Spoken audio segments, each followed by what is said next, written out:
반갑습니다. 이런 좋은 행사를 준비해준 또 유니스트 우리 이광호 팀장님과 총장님 이런 선도적인 역할을 하신 거에 축하드리고 또 감사를 드립니다.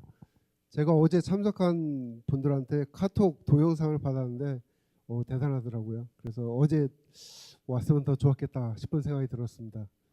좀 아쉽긴 하지만 네.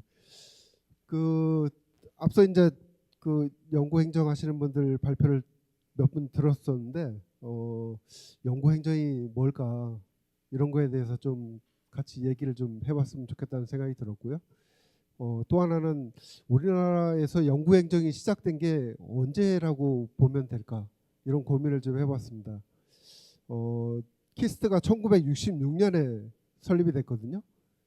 그래서 키스트가 설립이 되면서 연구 과제가 만들어졌고 그러면서 이제 행정이라는 개념이 생겨나지 않았을까.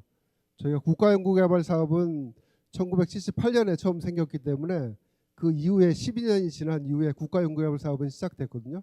물론 그때부터 본격적인 연구행정이 시작되었다고 얘기할 수도 있겠지만 어쨌든 우리나라의 연구행정의 시작은 한 60년 전부터 시작됐다 이렇게 볼 수도 있을 것 같습니다.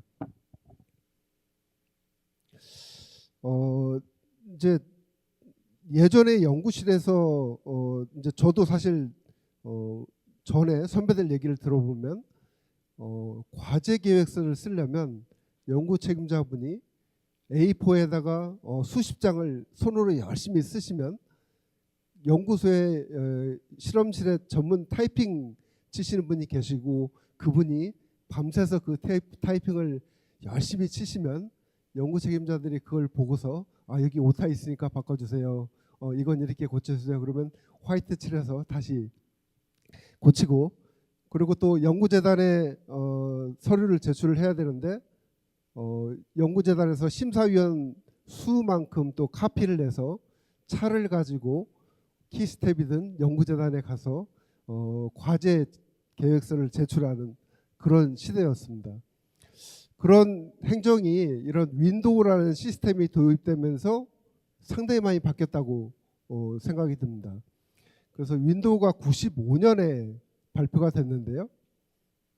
96년이라는 숫자를 가져온 건 제가 96년에 입사를 했습니다. 앞서 세 분의 합계가 24년이던데 저는 좀 연식이 좀 더 됐습니다. 제가 96년에 이제 연구소에 들어왔을 때 PBS가 처음 시작됐고요. 그리고 행정 일자리가 없어질 거라는 대책회의도 하고 막 그랬습니다. 근데 이제 지금 상황에서 보면 AI라는 새로운 IT 흐름이 생기면서 앞으로 연구 행정의 모습도 또 연구의 모습도 크게 바뀔 거라고 생각이 듭니다. 그럼 앞으로의 연구와 또 연구 행정은 어떻게 발전을 해야 되는지 또 고민하는 계기가 될 수 있는 것 같습니다. 그래서 제가 연구소에 들어온 지 이제 30년 가까이 돼가는데 여전히 지금까지도 모든 기관의 관심사는 교수를 어떻게 늘릴 건가, 연구직을 어떻게 늘릴 건가, 그리고 연구비를 어떻게 늘릴 건가 거기에 관심이 있는 것 같습니다. 근데 이제 이렇게 좀 뒤에서 좀 보면은 과연 연구비를 많이 주고 안정적으로 돈을 많이 준다고 성과가 잘 나오는 거냐? 또 그건 또 아닐 수도 있다. 연구하는 사람들이 연구를 어떻게 하면 전념할 수 있게 만들어줄까? 그게 연구 지원 시스템이라고 생각이 듭니다. 꼭 연구 행정만 있는 건 아니겠죠. 뭐 테크니션도 있을 수 있고 연구 시설 장비 운영에 필요한 테크니션, 연구 행정 이런 것들이 다 포함된 연구 지원 시스템이겠지만 전 이제 연구 행정에 좀 초점을 둬서 말씀을 드리고 싶고요. 일본에서 2019년에 연구자들, 교수를 대상으로 조사를 해봤습니다. 당신들이 연구 성과를 높이는데 뭐가 제일 어려운 요인이냐? 그랬더니 가장 어려운 게 연구할 시간이 없다는 겁니다. 물론 뭐 연구비가 부족하고 연구 인력 좋은 사람 못 구하고 그런 요인들도 있지만 가장 큰 요인은 연구할 시간이 부족하다. 연구에 몰입할 수 있는 환경이 잘 안 갖춰져 있다. 그런 답이 많았습니다. 근데 이러한 그 연구 행정이나 이런 시간 부족의 가장 큰 요인은 거의 모든 나라가 연구비가 늘어나면서 그에 걸맞게, 그에 비례하게 혹은 그보다 더 많은 규제가 매년 생기고 있습니다. 그러면서 그 규제에 따라 해야 될 일들이 계속 늘어나고 그것들 연구자들이 담당을 해야 되는 몫으로 남아 있습니다. 그래서 미국에서 FDP라는 기구가 있는데요. 한 2, 3년마다 한 번씩 대학 교수님들 대상으로 연구에 얼마나 몰입하십니까? 라는 설문을 합니다. 2018년 조사 결과를 보면 업무 시간 중에 연구 시간은 한 56% 정도 되고 연구 행정에 투입되는 시간이 46%라고 답을 했습니다. 44%네요.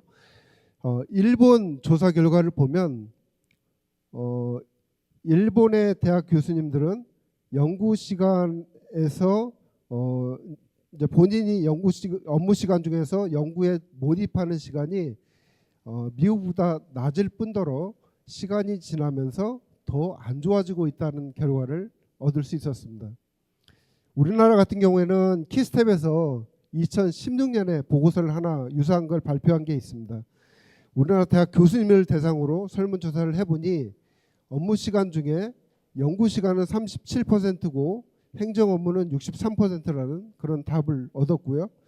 이렇게 보면은 대학 교수님의 인건비의 상당 부분이 행정 업무를 수행하는 비용으로 해석이 됩니다.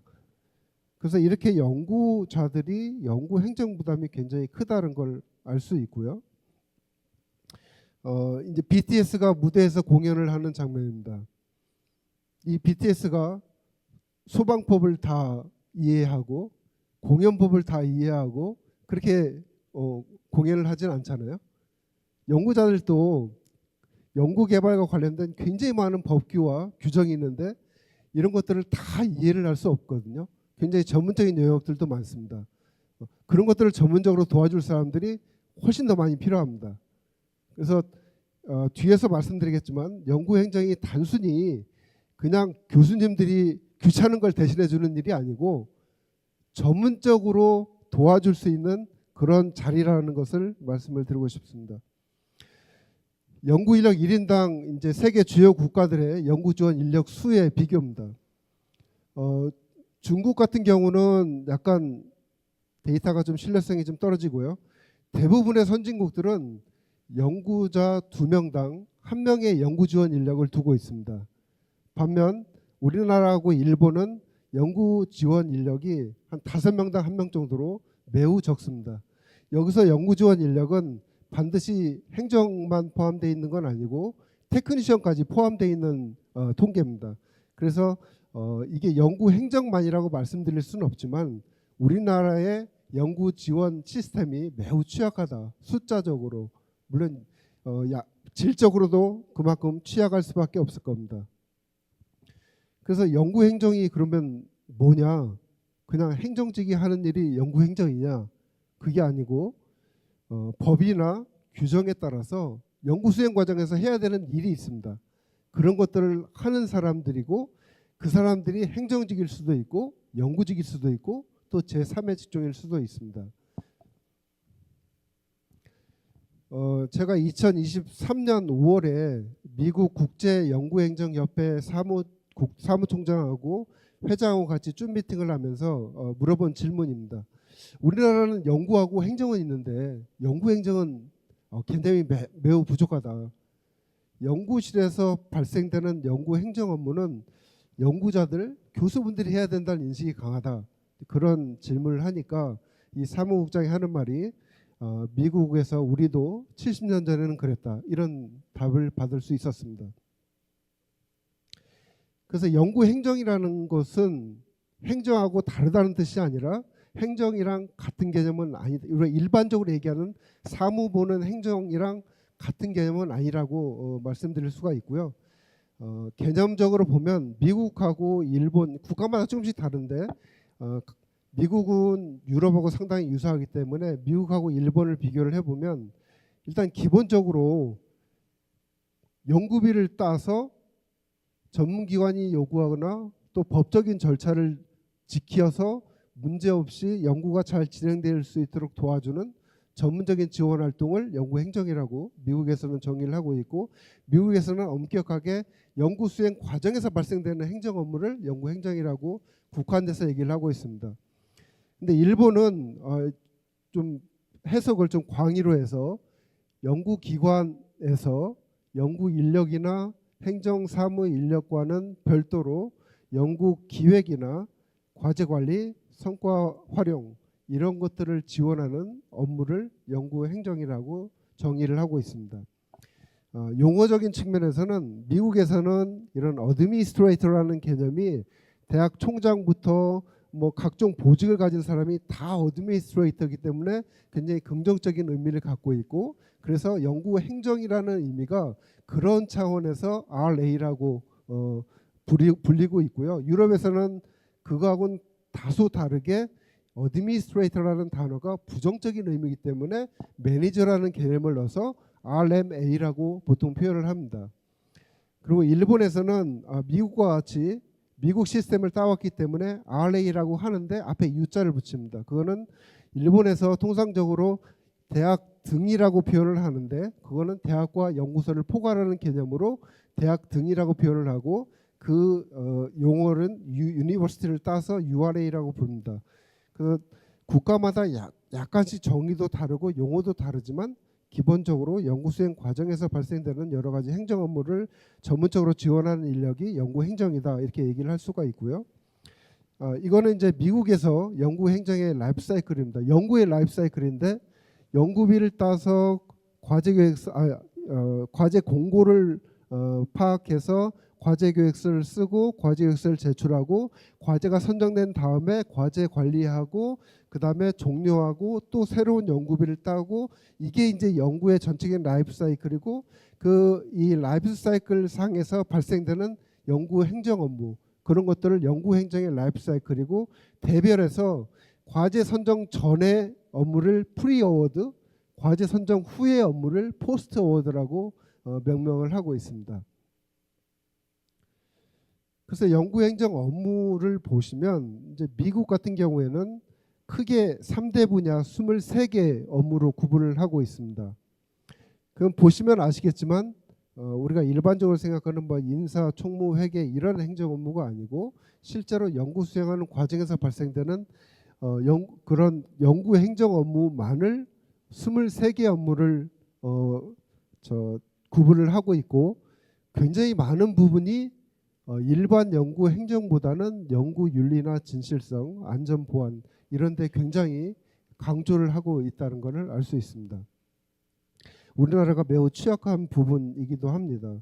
일본 같은 경우에는 앞서 말씀드린 대로 과제 선정 전하고 과제 선정 후에 업무를 기본적으로 들어가지만, 맨 앞에 연구 기획 파트, 맨 뒤에 국제협력이나 산학협력, 그 다음에 지식재산 관련된 거, 홍보, 안전, 이런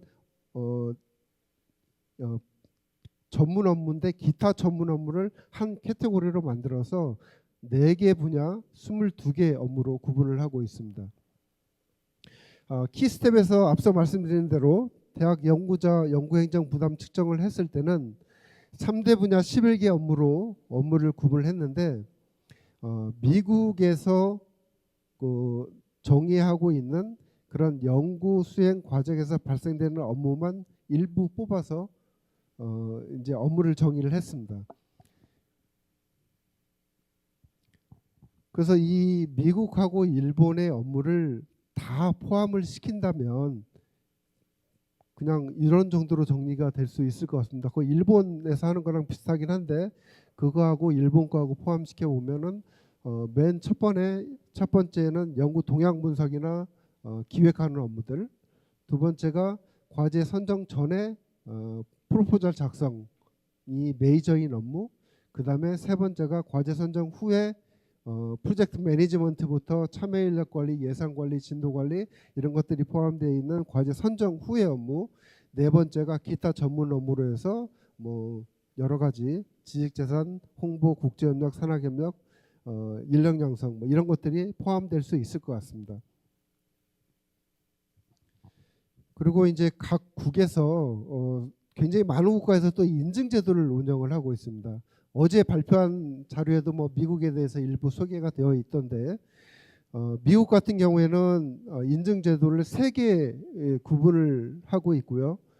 CRA라고 전반적인 연구 행정에 대해서 인증을 하는 제도가 있고 또 프리어워드 업무만 따로 떼서 인증을 하기도 하고 또 연구비 권리만 또 별도로 떼서 인증을 하기도 합니다.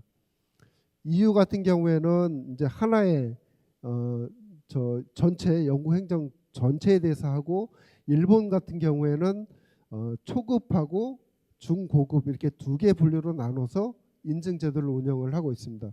그래서 이 인증에 여러 가지 뭐 자격 조건들도 있고 심사 방법들도 있고 국가마다 약간씩 다른데 보통 이제 3년이나 5년 동안 유효 기간을 두고 다시 인증을 받도록 그렇게 제도를 운영을 하고 있습니다. 비용은 좀 상당히 비싼 편입니다. 그래서 이 인증 제도도 평가를 하는 그런 지식 체계를 보면 앞서 말씀드린 연구 행정의 정의나 범위하고 매우 유사합니다. 미국 같은 경우에는 역시 과제 관리, 과제를 직접 운영하는 측면에서 필요해 알아야 되는 그런 행정 업무, 연구 행정 업무를 평가를 하고요. 일본 같은 경우에는 연구 기획이나 지식재산 협력 이런 게 평가 항목에 포함되어 있습니다. 영국은 미국하고 상당히 유사합니다. 조금 다른 부분은 이제 의사결정을 위한 데이터 관리라고 해서 요즘에 그 여러 가지 데이터를 기반으로 한 의사결정이 굉장히 중요한 이슈로 떠오르고 있는데 그걸 별도 항목으로 평가를 하고 있습니다.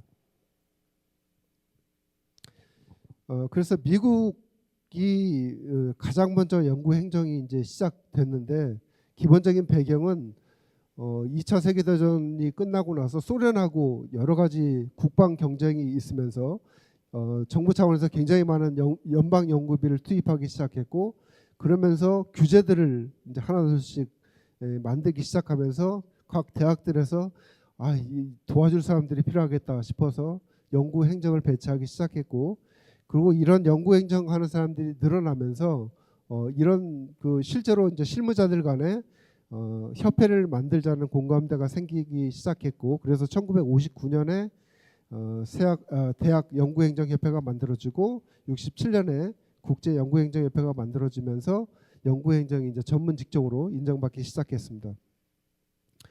그리고 1993년에는 국제연구행정협회에서 시작은 했지만 인증제를 직접 하지는 않겠다라고 이제 판단을 했었고 그런 인증제를 준비했던 사람들이 별도로 독립해서 연구행정인증협회라는 걸 별도로 만들어서 또 운영을 하고 있습니다.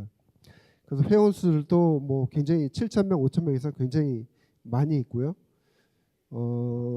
근데 대학 사례를 보면 이제 MIT 같은 경우에 부학장실 밑에 이제 그 연구행정 조직들이 모여 있는데 맨 위에 이제 파란색으로 써 있는 게 큰 파트들입니다. 첫 번째 파트가 전략적 제휴하고 기술 이전 파트, 두 번째는 연구행정 서비스 관련된 파트, 세 번째는 IT 시스템 지원 파트, 네 번째는 연구 기획 파트입니다.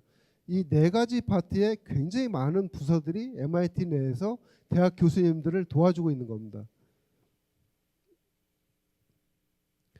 그리고 이제 뭐 앞서 어제도 발표 자료에 있던데 9월 29일을 내셔널 연구 행정 데이로 해서 미국 전역에서 여러 가지 행사를 하고 또 상도 주고 하는 그런 행사를 하고 있습니다.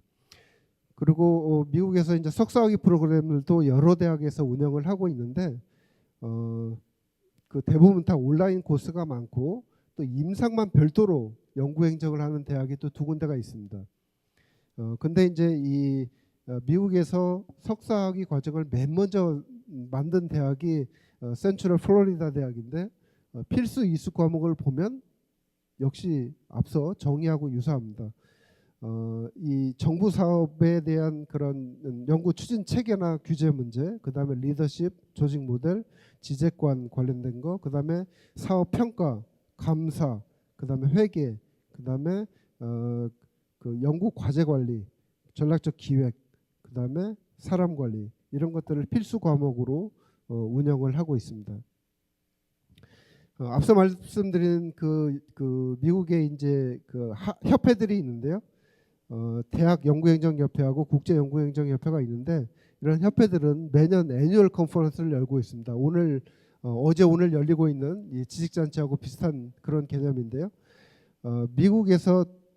미국뿐만 아니고 세계 전역에 있는 연구행정하시는 분들이 한 자리에 모이는데 2,000명, 3,000명이 한 자리에 모여가지고 100개가 넘는 강의를 듣고 서로 네트워킹하고 여러 가지 역량을 높일 수 있는 그런 기회를 갖고 있습니다.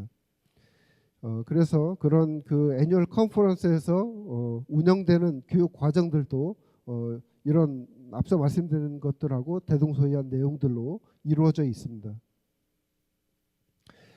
유럽 같은 경우에는 프레임워크 프로그램, 이제 그 유럽 전 세계에서 가장 큰 국제협력 프로그램이죠.